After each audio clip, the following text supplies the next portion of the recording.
Hi friends, welcome to my channel. ഇന്ന് നമ്മൾ നല്ല ചൂടായ നോർത്ത് ഇന്ത്യൻ ആലു സമോസയാണ് ഉണ്ടാക്കാൻ പോകുന്നത്. വളരെ ടേസ്റ്റി ആയിട്ടുള്ള ഒരു റെസിപ്പിയാണ്. അപ്പോൾ നിങ്ങൾ ആദ്യമായിട്ട് എൻ്റെ ചാനൽ കാണുന്നവരാണ്, ചാനൽ സബ്സ്ക്രൈബ് ചെയ്യുക, ബെല്ലൈക്കൻ ക്ലിക്ക് ചെയ്യാൻ മറക്കണ്ട. റെസിപ്പിയിലോട്ട് പോകാം. അപ്പോൾ ഞാനിവിടെ 2 കപ്പ് മൈദ എടുത്തിട്ടുണ്ട്. എന്നിട്ട് 1/2 ടീസ്പൂൺ അരിമോദകം ചേർത്ത് കൊടുക്കാം. ആവശ്യത്തിന് ഉപ്പ്. 4 ടേബിൾ സ്പൂൺ എണ്ണ ചേർത്ത് കൊടുക്കുക. എണ്ണ എന്തിനാണ് ചേർത്ത് കൊടുക്കുകയെന്ന് വെച്ചാൽ നമ്മുടെ സമോസ നല്ലൊരു ക്രിസ്പി ആയിട്ടാവാനാണ് എണ്ണ ചേർത്ത് കൊടുക്കുന്നത്. നെയ്യും ചേർത്ത് കൊടുക്കാം. നെയ്യ് എന്നാൽ ടേസ്റ്റ് കൂട്ടും. നന്നായിട്ടൊന്ന് മിക്സ് ചെയ്ത് കൊടുക്കാം. എന്നിട്ട് ആവശ്യത്തിന് വെള്ളം ഒഴിച്ച് നന്നായിട്ടൊന്ന് കുഴച്ചെടുക്കാം. അധികം വെള്ളമായി പോരുത്. വെള്ളമായി കഴിഞ്ഞാൽ നമ്മുടെ മാവ് പരുവത്തിന് കിട്ടത്തില്ല. അതുകൊണ്ട് കുറച്ച് വെള്ളം ഒഴിച്ചു കൊടുത്ത് നന്നായിട്ടൊന്ന് കുഴച്ചെടുക്കാം.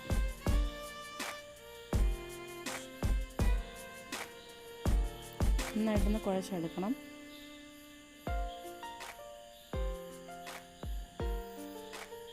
എന്നിട്ട് കൗണ്ടർ ടോപ്പിലിട്ട് ഒരു 10 മിനിറ്റ് നന്നായിട്ടൊന്ന് കുഴച്ചെടുക്കാം. നന്നായി ഒരു മയം കിട്ടാൻ വേണ്ടിയാണ് നന്നായിട്ടൊന്ന് കുഴച്ചെടുക്കുന്നത്. അപ്പം നമ്മൾ എങ്ങനെ കുഴച്ചെടുക്കുന്നോ അതിനനുസരിച്ച് ആ സമോസ ടേസ്റ്റി ആയിട്ടിരിക്കും. അത് കുഴച്ച് വെച്ചിട്ടുണ്ട്. 1 മണിക്കൂർ ഒന്ന് അടച്ച് വെച്ചേക്കാം. അപ്പോൾ ഫില്ലിംഗ് റെഡിയാക്കാൻ വേണ്ടി പാൻ ഒന്ന് ചൂടാക്കാം. എന്നിട്ട് റിഫൈൻഡ് ഓയിലൊന്ന് ഒഴിച്ച് കൊടുക്കാം. ശകലം കായം ചേർത്ത് കൊടുക്കാം. 1 പിഞ്ച് മതി. 1/2 ടീസ്പൂൺ ജീരകം ചേർത്ത് കൊടുക്കാം. ചെറുതായിട്ട് അരിഞ്ഞ് വെച്ച ഇഞ്ചി ചേർത്ത് കൊടുക്കാം. നന്നായിട്ടൊന്ന് മൂപ്പിക്കാം. ചെറുതായിട്ട് അരിഞ്ഞ് വെച്ച പച്ചമുളക് ചേർത്ത് കൊടുക്കാം. ഇതെല്ലാം കൂടെ ഒന്ന് മൂപ്പിച്ചെടുക്കാം. നന്നായിട്ട് മൂത്ത് വരുമ്പോൾ വേവിച്ച് വെച്ചിരിക്കുന്ന പച്ചപ്പട്ടാണി ചേർത്ത് കൊടുക്കാം. ഇതെല്ലാം ഒന്ന് വഴറ്റിയെടുക്കാം.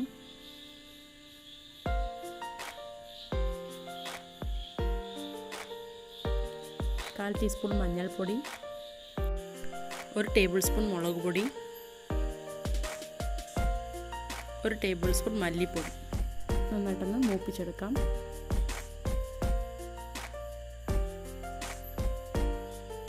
അര ടീസ്പൂൺ വറുത്ത് പൊടിച്ച ജീരകപ്പൊടിയാണ് ഇത് ചേർത്ത് കൊടുക്കാം. 1/2 ടീസ്പൂൺ പെരുംജീരകപ്പൊടി ചേർത്ത് കൊടുക്കാം. എന്നിട്ടൊന്ന് മിക്സാക്കി കൊടുക്കാം. പച്ചമണം പോകുന്നവരൊന്ന് മിക്സാക്കാം. എന്നിട്ട് ലാസ്റ്റ് 1 ടീസ്പൂൺ ഗരം മസാല പൊടിയും കൂടെ ചേർത്ത് നന്നായിട്ടൊന്ന് മിക്സാക്കി കൊടുക്കാം. എന്നിട്ട് വേവിച്ച് വെച്ച 2 വലിയ ഉരുളക്കിഴങ്ങ് ചേർത്ത് കൊടുക്കാം. ഇത് ചെറുതായിട്ടൊന്ന് ഉടച്ചാൽ മതി, മഷി പോലെ ആക്കണ്ട. അങ്ങനെ നമുക്കൊന്ന് കടിക്കാൻ കിട്ടത്തുള്ളൂ. എന്നിട്ട് നന്നായിട്ടൊന്ന് മിക്സാക്കി കൊടുക്കാം. ആ മസാലയൊക്കെ ഉരുളക്കിഴങ്ങിൽ നന്നായിട്ടൊന്ന് പറ്റി വരണം. എന്നിട്ട് ആവശ്യത്തിന് ഉപ്പ് ചേർത്ത് കൊടുക്കാം. നന്നായിട്ടൊന്ന് മിക്സാക്കി കൊടുക്കാം. അവസാനമായിട്ട് കുറച്ച് മല്ലിയില മൂടിയിട്ട് നന്നായിട്ടൊന്ന് ഈ മിക്സ് ഇളക്കി കൊടുക്കാം. സ്റ്റൗ ഓഫ് ചെയ്യാം. വേറൊരു പാത്രത്തിൽ മാറ്റിയിട്ട് അപ്പോൾ 1 ടീസ്പൂൺ ലെമൺ ജ്യൂസ് ഒഴിച്ച് കൊടുക്കാം. അല്ലെങ്കിൽ ആംചൂർ പൗഡർ ഉപയോഗിക്കാം. നന്നായിട്ടൊന്ന് മിക്സാക്കി കൊടുക്കാം. 1 മണിക്കൂർ കഴിഞ്ഞിട്ടുണ്ട്. നമ്മുടെ മാവ് റെഡിയായി വന്നിട്ടുണ്ട്. ഈ കൗണ്ടർ ടോപ്പിലിട്ടൊന്ന് കുഴച്ചെടുക്കാം. എന്നിട്ട് ഇതുപോലെ റോളാക്കി ചെറിയ ചെറിയ കഷ്ണങ്ങളായിട്ട് മുറിച്ചെടുക്കാം.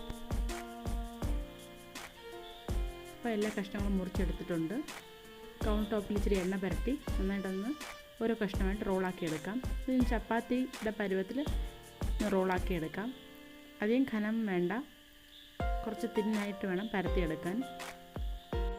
എന്നിട്ട് ഇത് 2ആയിട്ടൊന്ന് മുറിച്ചെടുക്കാം. ഇത് ഒരു കോർണർ എടുത്തിട്ട് എന്നിട്ട് കുറച്ച് വെള്ളം തൊട്ട് 4 സൈഡും ഒന്ന് പരത്തിയെടുക്കാം. എന്തിനാണെന്ന് വെച്ചാൽ കോർണേഴ്സ് നന്നായിട്ടൊന്ന് ഒട്ടാൻ വേണ്ടിയാണ് വെള്ളത്തിൽ തൊട്ട് പരത്തുന്നത്. ഇതൊരു കോൺ പരുവത്തിലൊന്ന് ഒട്ടിച്ചെടുക്കാം. എന്നിട്ട് കോർണേഴ്സൊക്കെ നന്നായിട്ടൊന്ന് ഒട്ടിച്ചു കൊടുക്കണം. എന്നിട്ട് ഈ ഫില്ലിങ് റെഡിയാക്കി വെച്ചിരിക്കുന്നത് ഇട്ട് കൊടുക്കാം. ഇവിടെ കോർണേഴ്സ് ശരിക്കും ഒട്ടിച്ചില്ലെങ്കിൽ അത് സമോസ പൊട്ടിപ്പോകാൻ ചാൻസ് ഉണ്ട് ഫ്രൈ ചെയ്യുമ്പോൾ. കോർണേഴ്സൊക്കെ നന്നായിട്ട് സീൽ ചെയ്ത് കൊടുക്കണം. എന്നിട്ട് ഇതിൻ്റെ ആ ഓപ്പണിംഗ് ഭാഗം നന്നായിട്ടൊന്ന് ക്ലോസ് ചെയ്ത് കൊടുക്കാം. ഇവിടെ ഫില്ലിങ്സൊക്കെ വെളിയിൽ വരാനുള്ള സാധ്യതയുണ്ട്. അതുപോലെ മറ്റേ ഭാഗം കൂടെ 4 സൈഡും വെള്ളം പുരട്ടി കോൺ പോലെ ഒട്ടിച്ചെടുക്കാം.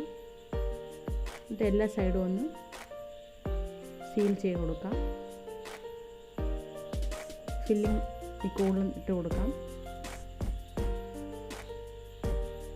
എന്നിട്ട് ആ കോണൊന്ന് അടച്ചു കൊടുക്കാം.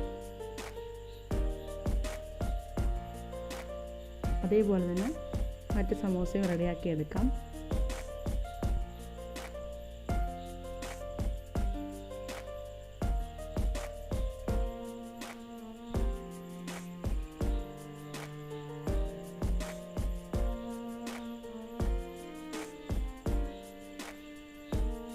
അങ്ങനെ എല്ലാ സമോസയും നമ്മൾ റെഡിയാക്കി എടുത്തിട്ടുണ്ട്.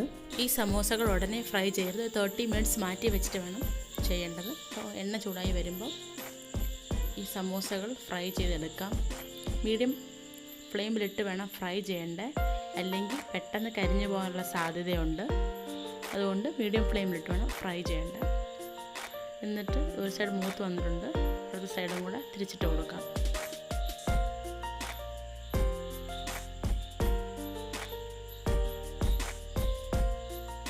അപ്പോൾ നല്ലൊരു ഗോൾഡൻ കളറായി വന്നിട്ടുണ്ട്.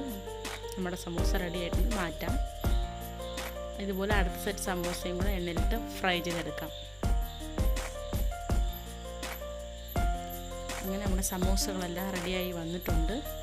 വെളിയിൽ നല്ല മഴ, നല്ല ഒരു സമോസ കഴിക്കാൻ പറ്റിയൊരു കാലാവസ്ഥ തന്നെയാണ്. അങ്ങനെ നമ്മുടെ സമോസകളും എല്ലാം റെഡിയായി വന്നിട്ടുണ്ട്. അപ്പോൾ ഇതൊന്ന് ടേസ്റ്റ് ചെയ്ത് നോക്കാം. കണ്ടല്ലോ, പറയാതിരിക്കാൻ വയ്യ, അത്ര ടേസ്റ്റി ആയിട്ടുള്ളൊരു ആലു സമോസയാണ്. എല്ലാവരും ട്രൈ ചെയ്യണം, എല്ലാവർക്കും ഇഷ്ടപ്പെടും. വളരെ കുറച്ച് ഇൻഗ്രീഡിയൻസ് കൊണ്ട് സൂപ്പറായിട്ട് ഉണ്ടാക്കിയെടുക്കാൻ പറ്റിയ ഒരു ഈവനിങ് സ്നാക്കാണ്. അപ്പോൾ എല്ലാവരും ട്രൈ ചെയ്യണം. നിങ്ങളുടെ അഭിപ്രായങ്ങൾ എന്നെ കമൻസിൽ കൂടെ അറിയിക്കാൻ മറക്കരുത്. നിങ്ങൾ സപ്പോർട്ട് ചെയ്യണം. നന്ദി.